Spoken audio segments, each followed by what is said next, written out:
Hello, my name is Bailey Becker, and welcome to the inaugural episode of my new YouTube channel, From the Cheap Seats, and the first episode in my series, How Game of Thrones Contradicts Itself. Now, I'm sure any fan of Game of Thrones would agree that one of the show's key selling points is its complex take on morality, or I should say its unconventional take on morality. It emphasizes shades of gray, it emphasizes how doubtful it really is to say that you're on the right side of any given conflict. It emphasizes the potential negative costs and consequences of conventional moral behavior. And it just generally presents a gritty and pessimistic and cynical tone. And it does all this in the name of more accurately representing the human condition than more traditional fantasy stories such as Lord of the Rings or the Chronicles of Narnia. And it is praised for doing so by critics and fans alike who call it fantasy for adults for this reason, among others.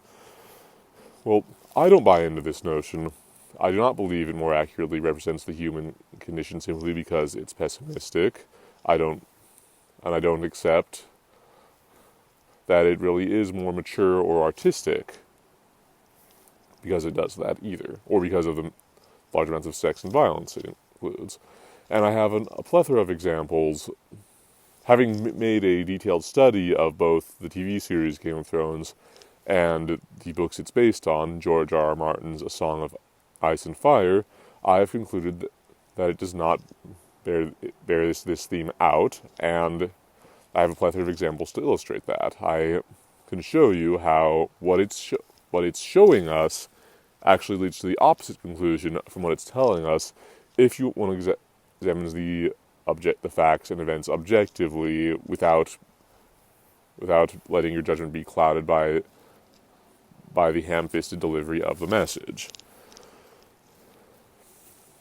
Now, a few quick clarifications before I get started. First, I will be drawing mainly from the show rather than the books.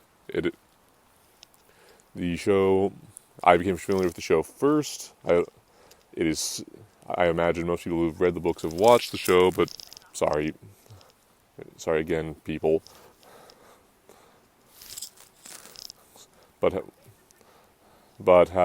most people who have watched the show first may not have read the books. The books are simpler. They follow mostly the same character arcs and plot lines, but they. If there is any point on which the books and the show diverge significantly and it's relevant to my argument, I will be sure to note it. I also may occasionally supplement stuff from the show with stuff from the books. But I believe my points about the show will mostly stand on their own. I will assume that anyone watching this has at least a rudimentary level of familiarity with the various fictional names and places I will bring up, and I won't go into too much detail till explaining them. That would take way too much time. And please understand, I'm not trying to ruin anybody's fun. Rather, I'm trying to liberate many people who feel some sort of masochistic urge to subject themselves to the emotional and philosophical hell this series inflicts upon those who watch it. I also am not going to bother warning you in spoilers. That's just way too much. Alright, so the first example I believe is a fairly straightforward one. I call it Dothraki Can't Sail.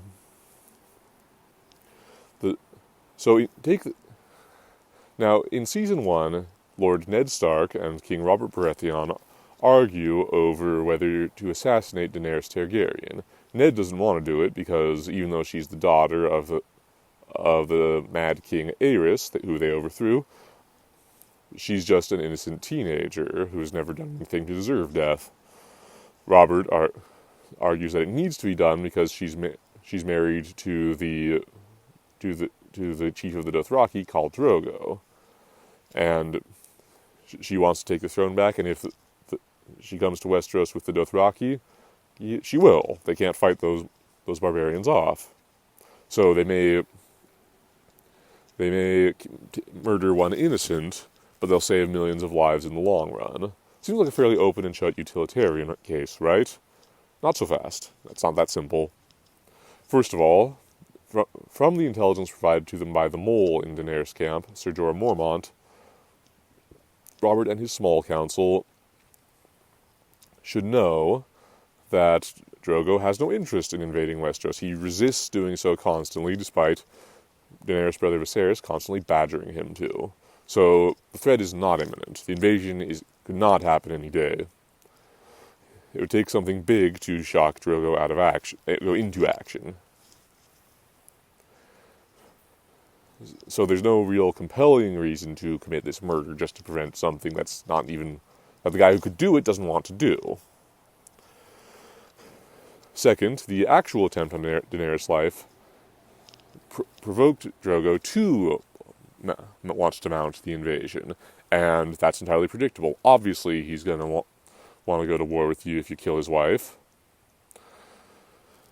I mean, Robert went to war with the woman he loved. Why wouldn't Drogo do the same? Even if he didn't love Daenerys as a person, which he does in his own way, he would still at least value her as a trophy, and either way, he's not going to respond well to her murder or attempted murder, and it's still not going to matter to him that he personally does not have a claim on the Iron Throne. I mean, he's a barbarian. He takes what he wants. So the only reason the invasion didn't happen right away after the assassination attempt on Daenerys was Drogo's untimely death, which nobody could have predicted. So committing this crime to prevent this problem actually caused the problem they were trying to solve. And that's the exact opposite of what the show would have us believe. That's the exact opposite of what the show tells us. It's the opposite of its message. Had the attempt on Daenerys' life been successful, that would have actually ensured that the invasion happened right away, since Daenerys would not have been there to insist that Drogo wear a patch over an injury, which annoyed him, that he tore it off, causing the infection that would ultimately kill him. Furthermore, the attempt on Daenerys' life, which led to a fight that resulted in the injury that ultimately killed Drogo, in both the books on the show, the circumstances were slightly different, but ultimately it was over for Daenerys.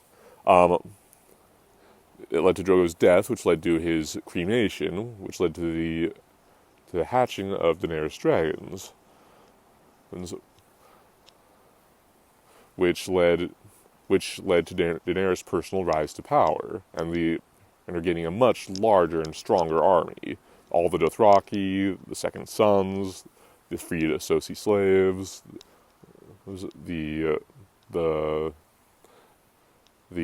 Unsullied, her alliance with the Martells, Greyjoys, and Tyrells. It made the problem even worse than they could have imagined.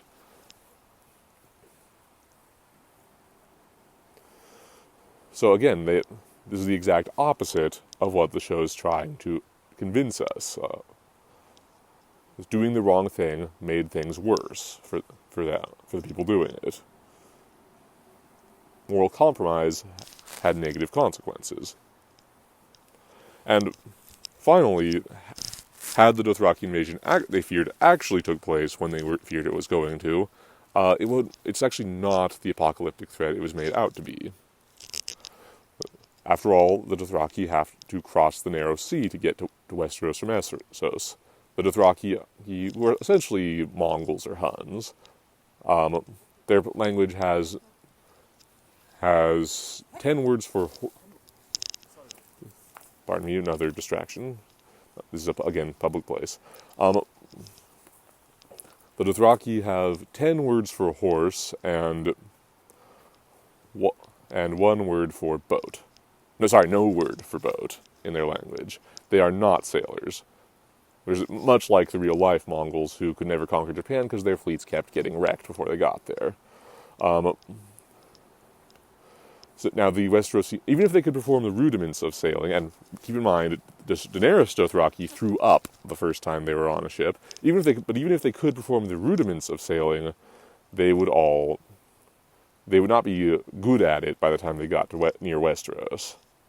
And now the Westerosi Navy, on the other hand, is headed by Robert's brother Stannis. One of the things he's most famous for is crushing the Ironborn, who specialize in naval warfare. They are essentially this setting's equivalent of Vikings at the Battle of Pike during the Greyjoy Rebellion.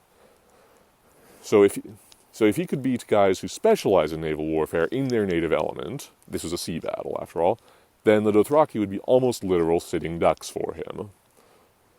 And they would have plenty of time to prepare Westeros would have plenty of time to prepare since Jorah could inform Robert once the Dothraki were making preparations to sail.